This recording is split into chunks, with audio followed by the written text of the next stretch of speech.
Assalamualaikum, Nadia Nasar here. Selamat Hari Raya buat semua. Raya lebih bermakna kalau kita bersama. Hari ni, kawan-kawan Nadia nak datang rumah untuk beraya. Takkan nak serve air Milo je kot. Mesti ada makanannya sekali. Betul.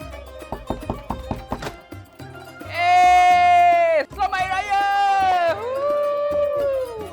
Thank you datang, thank you datang. Thank you datang. Makin handsome sekarang Ya, aduh. Oh, biasa tu. Sabar Satna, aku akan preparekan something special untuk korang. Okey? Guys, sementara kawan Nadia tengah tunggu dekat depan ni, Nadia nak ajar korang macam mana nak buat satu masakan yang sangat simple, cepat, mudah dan juga sedap dimakan. Kuah kacang.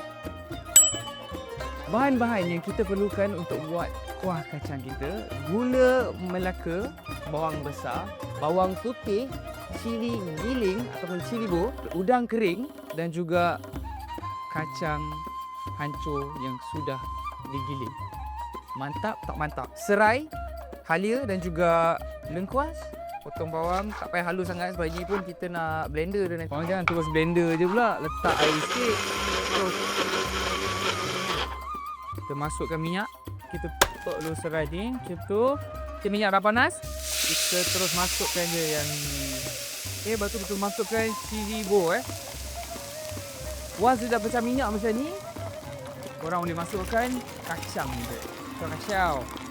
Dia memang akan menggelegak macam ni.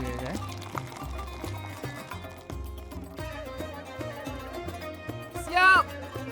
Kuah kacang dah ready. Of course kita kena dengan Milo. Selagi kita bertenaga bersama, pasti raya kita lagi bermakna.